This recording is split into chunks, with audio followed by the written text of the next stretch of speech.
Vamos a continuar con el caso de Isaac and Dick. Parecía que después de que terminaran las declaraciones por la muerte del dueño de Mango, se iba a terminar un poco todo en relación a esa pseudoterapeuta de la familia que iba a continuar como testigo. Parecía que no había ninguna sospecha más sobre ella y ahora sabemos algo más.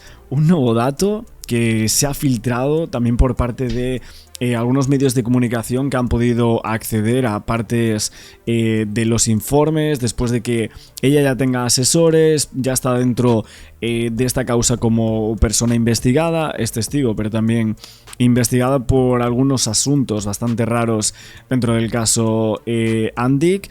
Y ahora sabemos que esta persona, Julia, según lo comentado en el día de ayer, inspeccionó 2 semanas antes esa ruta, la ruta de Colbató en la que luego muere el empresario Isaac and Dick.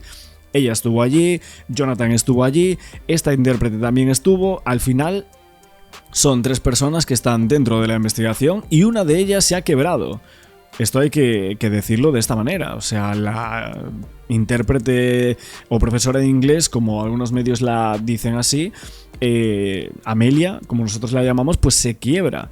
Ella después de mucho tiempo confiesa, porque ella no estaba ni como testigo ni como nada, y asegura que ella estuvo allí con el propio hijo de Isaac and Dick. Esto es brutal porque tenemos a 3 personas que estuvieron en los momentos previos a ese hecho, en la caída mortal del dueño de Mango en ese sendero. Pero, ¿qué es lo que pasa aquí? Porque había una terapia muy rara y la investigación obviamente apuntaba a una presunta planificación del hecho criminal. Entonces, la pregunta es clara. ¿Esta pseudoterapeuta y esta intérprete estuvieron vinculadas a la premeditación del hecho criminal de la muerte de Isaac and Dick, presuntamente?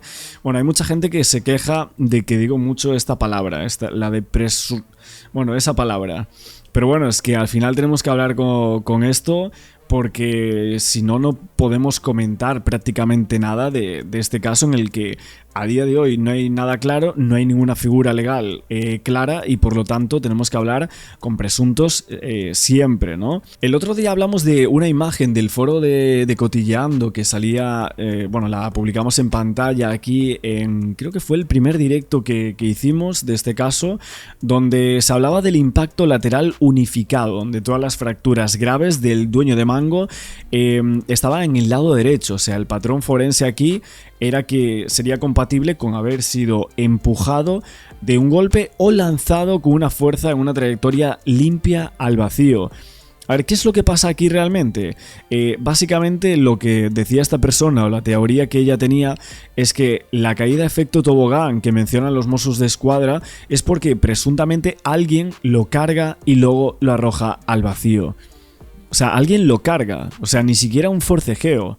Habla de que presuntamente lo habría cargado. Me parece una barbaridad esto, si realmente se puede llegar a probar de esta manera. O sea, realmente nos tenemos que imaginar en este punto que presuntamente el hijo de Isaac and Dick lo coge y luego lo tira al vacío, según esta hipótesis. Bueno, dice que esto es todo muy técnico, que haciendo una triangulación de las radiobases o las antenas de telefonía se podrían obtener los registros de conexión del móvil de Jonathan and Dick, y ahí se demostraría su comportamiento cronológico exacto en la montaña.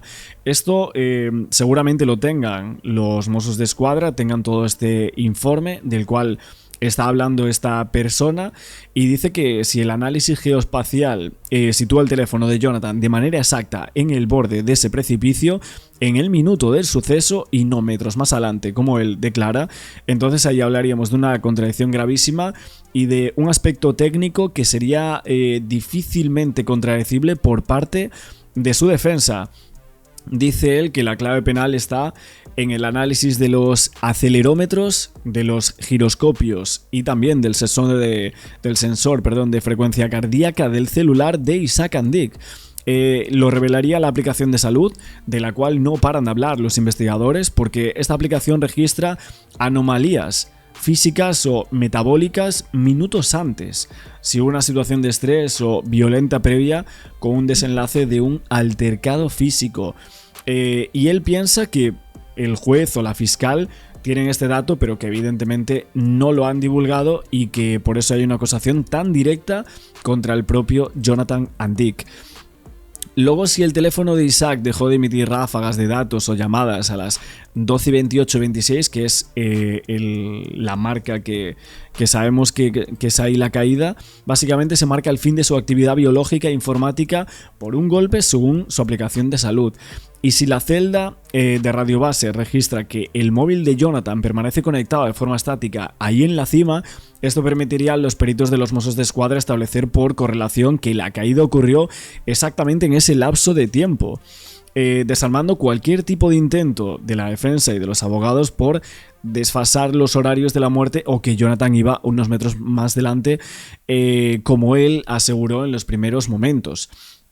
¿Qué pasa con el móvil de Isaac and Dick? Debió registrar varias cosas. Primero, un pico muy brusco de movimiento o de forcejeo previo o la caída. Luego, la pérdida de verticalidad previa, los sensores que detectan ese tipo de inclinación extrema del cuerpo, seguidas de intentos de recuperación de equilibrio. Bueno, también el tema del pico de adrenalina y pánico que ocurre minutos antes de la caída. O sea, básicamente esto sería una prueba de que la víctima estaba bajo una amenaza directa, en un estado de terror, mientras se encontraba a solas presuntamente con su hijo, y ahí destruiría cualquier tipo de argumento de que el fallecido estaba relajado o estaba distraído. Que esto sería un punto clave. Básicamente la defensa lo que intenta argumentar en torno al accidente es que se cayó por una presunta distracción, ¿no? Luego el móvil de Isaac and Dick y los registros de la red precisaban de forma exacta 3 momentos de los hechos: el segundo exacto de la caída, el tiempo estimado del fallecimiento y el intervalo entre ambos sucesos, y al mismo tiempo la inactividad total de Jonathan and Dick. Vemos aquí algunos de estos registros que filtra esta persona. Luego hay una de las partes que me llama la atención de lo que él cuenta, es que dice: móvil del crimen, habla mensajes de odio, amenaza de muerte, intención de matar, que esto es lo que se dice en estos mensajes, motivo económico urgente, evitar que el fundador de Mango cambie de testamento y despido, muy rápido o inminente, ¿no? Luego, ejecución del acto, datos de la aplicación de salud y otros datos de las antenas y los móviles, contexto penal, registro informático de un forcejeo, una huida o una taquicardia por pánico minutos antes del desenlace, que sería la prueba material de la presunta agresión. Luego, la consumación del plan, la evidente omisión de socorro, ese contexto penal de un hecho que tiene Jonathan and Dick, básicamente de que no va a salvar a su padre, o tiene una omisión de más de 4 minutos 34 segundos en reaccionar llamando a la pareja de su padre, Estefanía Nud primero, pero es que tarda muchísimo al final en llamar al 112, o sea, casi 9 minutos. Una barbaridad en este tipo de situaciones. Es muchísimo, a los Mossos esto le llama la atención, siempre lo mencionamos por aquí, y básicamente esto funcionaría como una confirmación de la presunta mala fe o dolo. Luego el impacto, o sea, si hubiese un accidente o si ocurriese de verdad ese presunto accidente, la reacción humana instintiva sería pedir auxilio médico inmediato para intentar salvar la vida de la víctima. En el derecho penal, dejar morir a alguien cuando tienes el deber de socorrerlo, y más, si eres su hijo y estás presente, esto se equipara a la autoría directa del crimen si se demuestra que buscaba ese supuesto desenlace. Se aseguró de que no sobreviviera, según esta hipótesis, impidiendo una asistencia médica, y luego la inactividad criminal de Jonathan de esos 4 minutos para llamar a una persona que ni siquiera es médico, que es la esposa de este, y llamando al 112 casi 9 minutos después de la caída de tu padre. Luego el teléfono de Isaac registraba la muerte, los registros de conexión y todas las llamadas, y ese vacío telefónico, a pesar de que la caída ocurre a las 12:28, como mencionamos antes, no realiza ni una sola acción en ese intervalo de tiempo, casi 5 minutos, sin nada. Bueno, este sería una prueba de ubicación estática durante esos casi 5 de silencio. Todas las antenas que recubrirían ese punto, ese salto de andena en el móvil de Jonathan, y esto demostraría que se quedó completamente quieto al borde del precipicio si hubiese ese tipo de datos de los cuales mencionamos. Una aportación, bueno, detalladísima, evidentemente, que queríamos sacar hoy por aquí, de esta persona, después de todas las informaciones que ha ido apareciendo sobre esa pseudoterapeuta que estuvo 13 días antes de la caída mortal del dueño de Mango en el mismo sendero.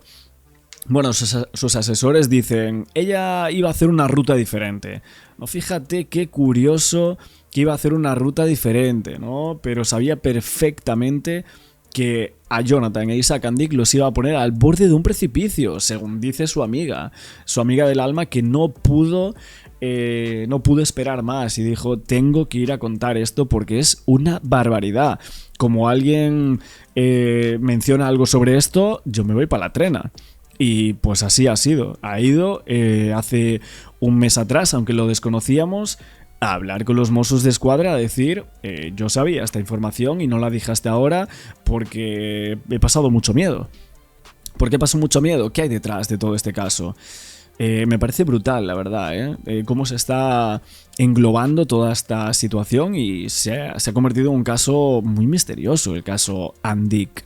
Luego, por otro lado, tanto ella como el propio Jonathan niegan la situación extrema, o sea que solo hay un vértice de los tres, de este triángulo isósceles, de Jonathan, la terapeuta, y la intérprete. Solo la intérprete Amelia es la que habla de que quería ponerlos al borde del precipicio y simular esa situación extrema. Incluso, bueno, otras frases que hablaban de tirar, ¿no? Lo de matar al padre, etcétera. Y llegaron hasta un punto, hasta el punto final, por así decirlo, de este presunto plan entre este vértice. Bueno, tenemos que irnos al programa de televisión, como siempre hacemos, ver todas las cuestiones que a día de hoy se están planteando tanto en los medios escritos como en las televisiones de España sobre esto. Ojo. La terapeuta estuvo allí.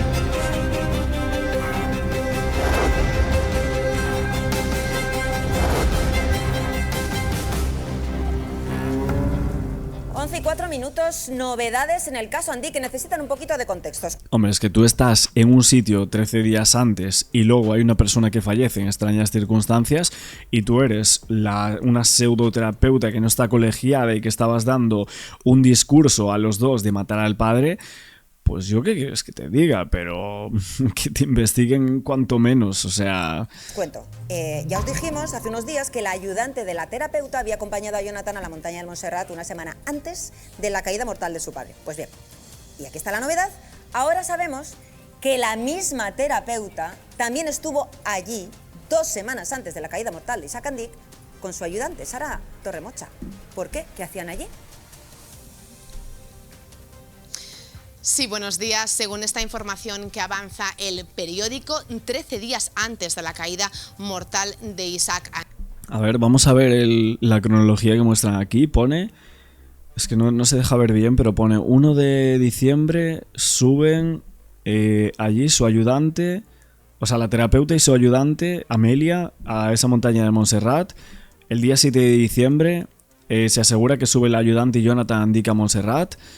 Jonathan va varios días más, según la investigación. Yo recuerdo que se decía que había ido el día 7, que es cuando va con la ayudante, el día 8 va él solo supuestamente, y el día 10 también acude allí. Y el día 12 es cuando se produce el mensaje entre ambos, diciendo había estado nevando aquí. Pero qué bonito y tal, ¿no? Andic, en concreto, el 1 de diciembre del 2024, la terapeuta, junto a su ayudante, la intérprete que diseñó esta ruta extrema en el marco de la terapia de confrontación entre padre e hijo, habrían visitado estas rutas de Collbató en las cuevas del Salnitre. Lo que sabemos es que, según explican los abogados que asesoran a esta terapeuta, esta visita se habría producido en el marco del diseño de una ruta extrema, pero para otra familia, que tras la muerte de Isaac Andic no llegó a producirse. También indican estos abogados que asesoran a la terapeuta que no se habría producido esta... Ah, sí, claro, o sea, al final la ruta extrema era para otra persona, pero él hace Isaac and Dick y muere, ¿no?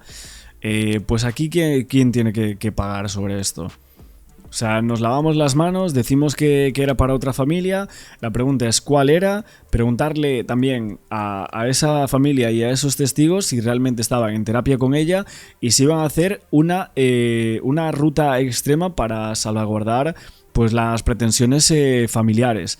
Es que al final son muchísimas preguntas las que hay que hacerse aquí a personas.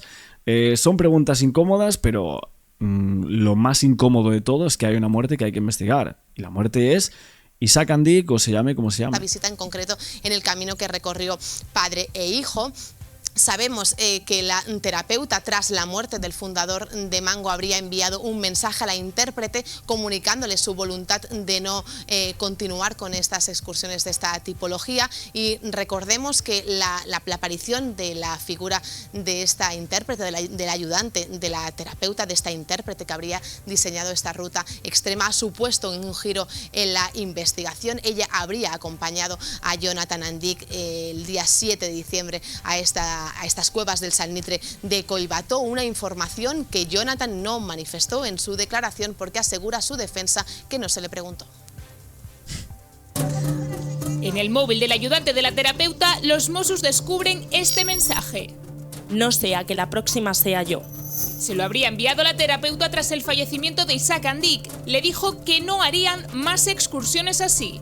La ayudante acudió con Jonathan 2 veces antes de la caída mortal de su padre. La idea inicial era someterle a una situación extrema. También afirmó que mientras preparaban la ruta, Jonathan le comentó que haría la excursión con una sobrina a modo de regalo y que nunca mencionó que la haría con su padre. Además, pidió ser testigo protegido tras su declaración a los Mossos. Afirmó no poder dormir por las noches desde entonces y que tenía miedo. Actualmente el ayudante no guarda relación con la terapeuta y está previsto que la jueza que investiga el caso la cite próximamente para reafirmar en sede judicial su declaración. La terapeuta y su ayudante estuvieron en la misma montaña 13 días antes del fallecimiento de and Dick. La defensa de la terapeuta afirma que esa excursión del 1 de diciembre estaba programada para otra familia y que no sería exactamente el mismo camino en el que Isaac and Dick perdió la vida. Su antigua colaboradora explicó en su declaración a los Mossos que la excursión padre-hijo formaba parte de una terapia de confrontación. La intención sería poner a Jonathan al borde del precipicio como si lo fueran a tirar. Al borde del precipicio como si lo fueran a tirar. Es que esa frase que menciona esa intérprete a mí me parece letal, o sea, me parece una cosa espantosa, ¿no? Te pone casi que los pelos de punta, ¿no? Al analizar todo este caso. Es cierto que no podemos hablar clarísimo en torno a lo que cada uno cree, pero sí que es tan absurdo absolutamente todo. Una profesora... Sí, lo sé. No sé qué estoy escuchando por aquí, que tengo abierto algunas pestañas, pero básicamente es una profesora de inglés. ¿Qué hacía una profesora de inglés buscando rutas extremas para una pseudoterapeuta? ¿De qué se conocían? ¿Cómo llegó a ella? ¿Qué más hacía esta supuesta intérprete? Incluso dicen que habló con los Mossos, fue a declarar en inglés, o sea, que ni siquiera ella hablaba español en ninguna forma. ¿Por qué ella va con Jonathan and Dick y él no se pregunta ¿por qué esta ruta la está haciendo esta persona conmigo, no? No sé, es algo sumamente raro, ¿no? Todo. Y eso no lo contaron, pero absolutamente nadie con todo esto, ¿eh? Aquí tenemos una versión, tenemos la otra, Moya. ¿Qué dice la familia? Bueno, al final va a resultar que en ese lugar, en el escenario del presunto crimen, según los Mossos, estuvo todo el mundo allí, todo el mundo del caso, porque poco a poco nos vamos enterando de algo más. Ahora, según la familia, lo que dice el entorno de Jonathan and Dick, más que la familia, lo que nos cuenta es lo siguiente. Admiten que Jonathan and Dick sabía que... y no quiso contarlo, que había estado con la ayudante de la terapeuta allí y viendo y preparando esa excursión. La familia lo sabía. Jonathan lo sabía y de forma consciente no se lo contó ni a la juez ni a los... Hombre, que lo sabía está claro, o sea, si él fue allí con esa persona, ¿no? Investigadores. ¿De forma consciente qué significa? Pues porque quiso no contarlo. ocultó. Bueno, yo no sé si iría tan lejos, pero sí, ocultar puede ser la palabra, sí. Pero bueno, la cuestión es esa, que no se lo contó. ¿Y por qué? Le pregunto. Pues porque creen que estaba como mucha presión y que no quería saber nada. Pero esto también confronta con la realidad de los hechos que nos cuentan fuentes policiales. Y es que fue la propia ayudante de la terapeuta la que fue a declarar de forma voluntaria porque decía que tenía remordimientos y que creía que debía declarar eso. Bueno, el otro día estaba aquí en Eus y decía, bueno, remordimientos, año y medio sin poder dormir, madre mía. Claro. Igual es porque iban a pillar que con todo lo que tenían en los móviles y la triangulación, ahí va a aparecer gente que de repente entraba en el puzzle de toda esta historia. Sí, pero y además... Igual dice, me voy adelante. Hombre, aparte la pseudoterapeuta, pues si declara como testigo tiene que decir la verdad, y en esa supuesta verdad tendría que aparecer esta ayudante. Básicamente porque ella tendría que contar, yo estuve en ese sendero o cerca de ese sendero, pero no la misma ruta que hicieron padre e hijo, buscando otra ruta extrema, pero para otro matrimonio, otra familia adinerada. Y eso lo tenía que contar ella en sede judicial, ¿no? No lo sé, no, perdona, gente no, testigos clave. Es decir, es una testigo clave que estuvo con la persona que está investigada en el lugar de los hechos y en varias ocasiones y solo días antes. Eso es un testigo clave. Fíjate, si me permites, aquí el asunto de que la terapeuta estuviera allí es casi menos importante. Yo aquí, o sea, es relevante y es importante, pero yo aquí lo que diría es, Jonathan Andik ocultó durante 18 meses que había estado allí con la ayudante de la terapeuta, y eso no es moco de pavo. Y yo, Adela, si me permitís también, muy breve. Dame un segundo, porfa. Y lo de ese mensaje que habría enviado, porque así consta, la terapeuta decir, yo no voy a ir por si acaso la siguiente soy yo. ¿Eso qué valor se le da? ¿Qué dice el entorno de la familia de esa frase? No se pronuncia al respecto, más que nada porque tampoco sabemos en qué contexto está toda la conversación. A lo mejor estaban bromeando o vete tú a saber. Eso yo creo que policialmente, creo, y por mi experiencia, creo que eso no tiene tampoco ninguna la mínima importancia. Ya lo que voy es a las... Hombre, bueno. Yo creo que aquí todo tiene importancia, o sea, cada detalle creo que suma y un mensaje puede llegar a resolver un caso. Y no sé si ese lo va a tener o no. Y lo que parece es que hay muchos mensajes que son como prácticamente, no sé si mentiras o cosas disuasorias del hecho principal. Creo que ahí está todo, ¿no? Inmiscuir un relato en torno a una supuesta pseudoterapia para realmente terminar con la vida de una persona, ya sea presuntamente por dinero u otros métodos u otros rituales, incluso se llegó a plantear en su momento de los porqués de este caso, las posibles motivaciones, ¿no? De ocultar durante 18 meses que había estado allí con otra persona. Aunque te digo otra cosa, desde la familia lo que dicen, la juez acusó a Jonathan de haber preparado esa excursión para matar a su padre, supuestamente, pero resulta que lo que dice el ayudante es que fue ella a la que se le ocurrió ir allí. O sea, también lo valoran positivamente. La terapeuta, el ayudante, en fin, que ahora parece que todo el mundo sabía que iba a ir, y de hecho lo publica el ABC también, una imagen en la cual el padre, Isaac Andik, habría enviado a través de Instagram una foto del Montserrat nevado, y la respuesta de Jonathan es, eso es la cima, pero nosotros vamos a ir a la base. Lo que de alguna manera viene a apoyar, según el entorno de la familia, es, esto estaba pactadísimo. Isaac Andik ya sabía dónde iba. Todo esto entra de un entorno absolutamente normal y natural. Sobre la terapeuta / mediadora familiar, que es... No, sí, bueno, que supiese a dónde iba Isaac Andik, esto no dice nada con si lo haya empujado o no lo haya empujado. O sea, eso no te declara nada. Es como, no sé, a día de hoy tú puedes mandarle un mensaje a una persona de quedamos en este sitio, este mirador, para ver las estrellas y demás, y en realidad lo que tú quieres es empujar a esa persona desde ese mirador. O sea, pero ¿qué sentido tiene que Isaac Andik supiese que iba a caminar con el hijo? Evidentemente, pues lo sabía. Pero ¿desde cuándo lo sabía? ¿Cómo lo sabía? ¿Cuáles son los mensajes para llevar al padre a esa zona? Él sabía que estaba en una especie de terapia extrema. O sea, el padre sabía que era eso, una terapia, lo que iban a hacer en ese sendero. ¿Lo sabía Jonathan? Porque Jonathan parece que sí, según los datos que tenemos a día de hoy, se supone que Jonathan sí lo sabía y había hablado tanto con la intérprete, tanto como con Julia, y los tres habían acudido a esa zona, a ese sendero, 2 semanas antes, 3 días antes, 1 semana antes. Entonces, el único que no acudió a ese sendero antes que este triángulo fue Isaac Andic. Y justo es la persona que termina fallecida. O sea, es que es muchísima casualidad. O sea, esto que estamos comentando aquí, en torno a estas 3 personas, una de ellas se ha quebrado, que es la intérprete, los otros 2 de momento no. Pero estamos viendo que hay unas casualidades que son muy grandes. Isaac Andic es la persona que ha fallecido en extrañas circunstancias y que obviamente por eso existe esta investigación, ¿no? ¿Sí, como le quieren llamar desde la familia? Ah, ahora sí, ¿no? Vale.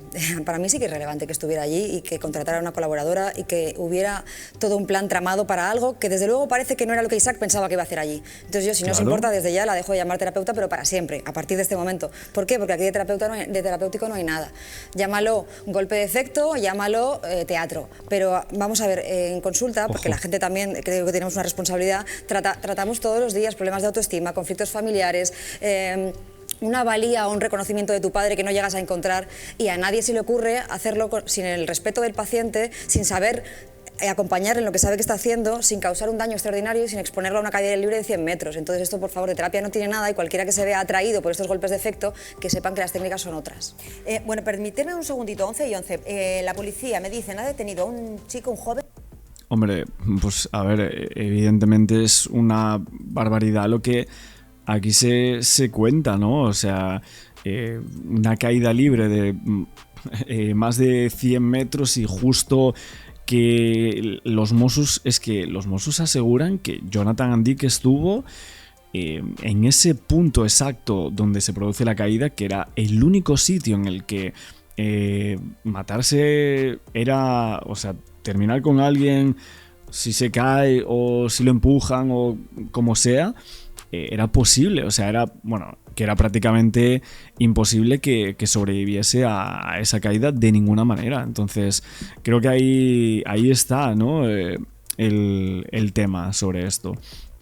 Luego también había alguna gente que me decía: a mí me parece que la inventora del paseo debería estar en el lugar de sus pacientes, dirigiendo la confrontación, sino que, si no, ¿qué tendría eso de terapia, no? Si ellos están solos, uno de ellos ni siquiera sabe que eso es una terapia, ¿qué sentido tendría eso? O sea, ni siquiera en esa especie de mediadora que sería esta señora lo estaría haciendo bien de esa manera. O sea, era como, bueno, dais este paseo y luego cuando acabe ya se lo decimos que esto era una terapia, pero ¿eso tiene algún sentido? Y bueno, ellos solos, sabiendo que presuntamente el hijo odiaba al padre, por el mensaje que luego pone diciendo yo no quiero saber nada, a ver si luego voy a ser yo la siguiente, que pensaba que Jonathan Andic iba a terminar con ella también, o cómo pensamos en ese mensaje. Y ahora, obviamente, lo que están haciendo es lavarse las manos. Cada uno se lava las suyas, porque parece que están un poco sucias, ¿no? O eso es lo que los investigadores creen. Es una locura todo lo que está saliendo. Veremos mañana. O sea, cada día vemos una cosa nueva. Hoy comentamos por aquí los comentarios de esta persona, que me parecen excepcionales, sinceramente. Pero bueno, los tenéis también en nuestro Telegram completo, una aportación directa del caso Andic de una tal Arelia. Y bueno, lo queríamos mencionar hoy también por aquí. Muchísimas gracias a la gente que nos comenta día tras día sobre este y otros temas. El paseo de los Andic por Montserrat tenía como objetivo abordar los planes de futuro de Jonathan, según aseguran fuentes de su entorno. Con ello, niegan que la intención fuera someterse a una situación extrema o exponerse al borde de un barranco, como había sostenido una nueva testigo, colaboradora de la terapeuta familiar Julia L. 2 días antes del suceso, el empresario envió esta fotografía a su hijo a través de Instagram, en la que podía verse la montaña nevada. Jonathan respondió respondió: qué bonito, eso debe ser la cima, nosotros haremos la base. Desde el entorno de Jonathan sostienen que este intercambio de mensajes demuestra que se trataba de un paseo normal, durante el cual ambos pretendían hablar, entre otras cuestiones, de sus planes de futuro. Además, aseguran que los mensajes intercambiados acreditan que la ruta fue propuesta por el equipo de la terapeuta y quizá conocía tanto el recorrido como el motivo del paseo. La intención de Jonathan era emprender nuevos proyectos al margen de la compañía, entre ellos la creación de una sastrería. Se trataba de una iniciativa que le ilusionaba especialmente y que contaba con el respaldo de Isaac. Jonathan tenía previsto abandonar toda responsabilidad ejecutiva en Mango para mantenerse únicamente como consejero y dedicar su tiempo a sus propios proyectos. Marily Luders, la historia del dueño de Mango en España. Vamos a ver. Isaac Andik nació en Estambul en 1953 y se trasladó a Barcelona con su familia cuando tenía 14 años. Inició su carrera vendiendo camisas hippie, esto era el final de los 60, que importaba desde Turquía en un mercado que había en la capital catalana. Tenía ahí como un puesto. Luego empezó a traer ropa bordada desde Afganistán, fíjense eso. Mira. Y recorría España en un pequeño auto vendiendo chaquetones bordados, camisas bordadas. En 1984, cuando tenía 30 años, se decidió arrendar un local en el Paseo de Gracia, en Barcelona, y abrir la primera tienda Mango.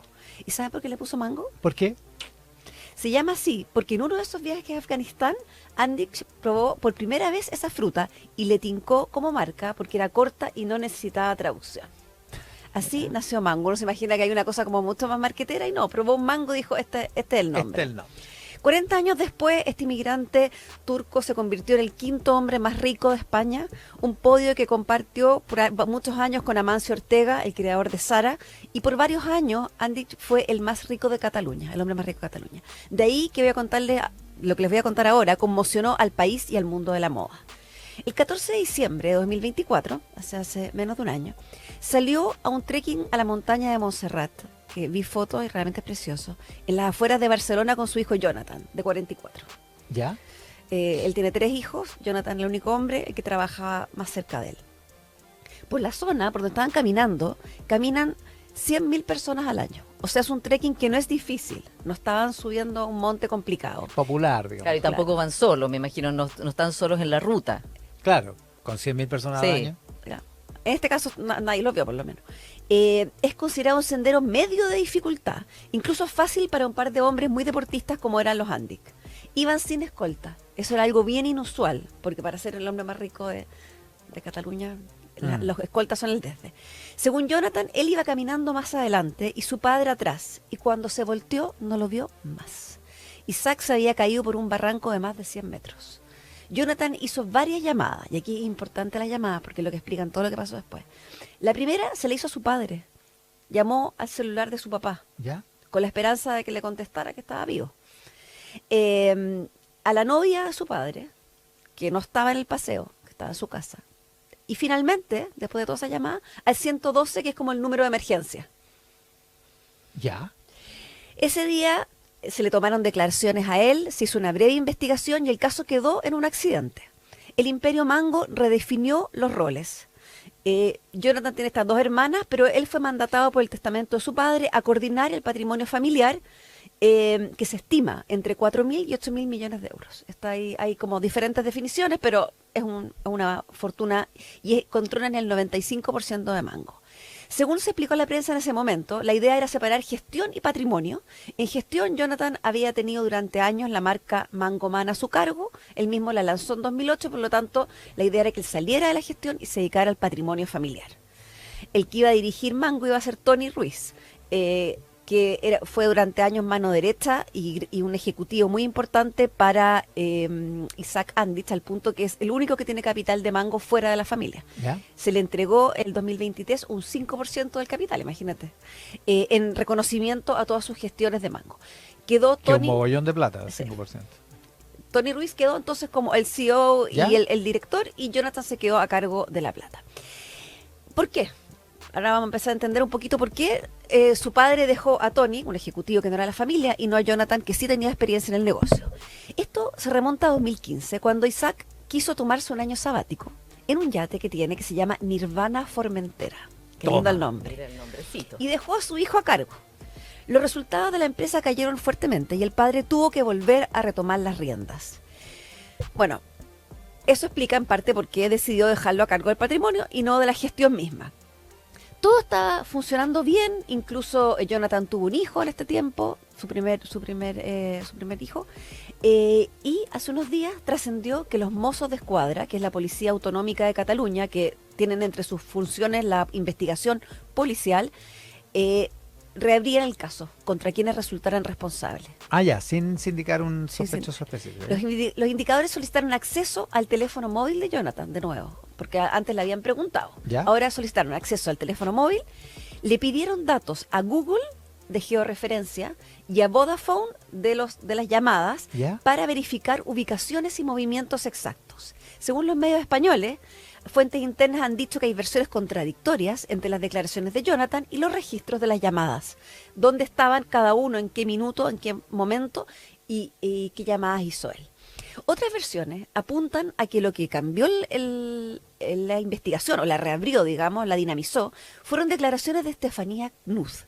No puedo pronunciarlo, es muy difícil. Es K-N-U-T-H, Knuth, que es la pareja de su padre. ¿Ya? Fue la pareja del padre de Jonathan por 6 años, exitosa empresaria y exgolfista profesional. Y cuando fue el accidente... Fue la que llamó. Ya. Él la llamó a ella, tenían una relación, ya, parece que muy cercana antes. Bueno. Ella recibió 5 millones de herencia y ella consideraba que tenía que tener 70. Tenían una diferencia bastante entre las expectativas. ¿Ya? Ella llevaba 6 años en una relación donde tenía en el fondo una vida familiar con él, con los hijos, por lo tanto los hijos trataron de llegar a un acuerdo, no quedaron en ni uno de los dos satisfechos y ella habría en el fondo quedado molesta, y varios medios españoles, algunos bastante serios, no prensa como el Corazón, dicen que ella podría haber entregado versiones de que la relación entre el padre y el hijo era mala. La prensa española y europea está encima del tema, no solamente por la historia policial, sino porque de verdad se juega un imperio de la moda. Los españoles tienen el imperio Inditex, del que es parte Zara, Puig, que lo conocemos menos como grupo, pero ¿cómo se llama? Coordina Carolina Herrera, Paco Rabanne, Jean-Paul Gaultier, Nina Ricci. Además está Bimba y Lola. O sea, hay marcas españolas que han generado que esta industria llega a un 3% del PIB del país, que para ser una industria es importante, pero además es un motivo de orgullo nacional. O sea, ellos se consideran hoy día una capital de la moda accesible. Y todas estas marcas, entonces todo lo que pasa en torno a esto es sumamente importante. Al momento de la muerte del fundador, Mango estaba en un momento estelar. 2024 fue el mejor año de ganancias de su historia. Tiene 2.850 puntos de venta en 120 mercados. Imagínate. O sea, es un imperio. De estos 850 son tiendas propias y 2.000 son franquicias, incluyendo corners en grandes almacenes como Falabella en Chile. Ya. Tiene acuerdo. Porque en Chile tuvieron tienda en una época. Pero sí, ahora hay están tienda. Hay tienda y hay corners. Sí, hay tienda, y en Viña también hay tienda Mango. Hay tienda Mango, pero además tiene sus Además corners en están estos Falabella. corners. Ya. Tiene esta combinación. Tiene contratado directamente más de 16.000 personas y hoy día tiene 4 líneas. Uno la asocia a ropa de mujer, pero Sí. tiene mujer, hombre, Mango Man, que era la que desarrolló Jonathan, niños, teens, que es una cosa nueva, que sacó con una línea nueva de teens Ya. que le ha ido muy bien en Europa, y home, o sea, casa. Tiene 5 líneas de trabajo con tiendas exclusivas de home también ahora. O sea, ha desarrollado toda una especie de arquitectura en torno a la marca. ¿Qué pasará si Jonathan es procesado y tiene que salir? Él está a la cabeza de la sociedad que controla el 95% de Mango, lo que lo hace complejo. La familia y los albaceas han salido a poner paños fríos. Les voy a leer la declaración de las hermanas, porque, bueno, y de él también, pero supongo que de las hermanas. La familia Andic no ha hecho ni hará comentarios durante todos estos meses sobre el fallecimiento de Isaac Andic, que tira la distancia, ¿no? Sí. Sin embargo, desea mostrar su respeto por las diligencias que se han practicado al respecto y continuará colaborando como hasta ahora.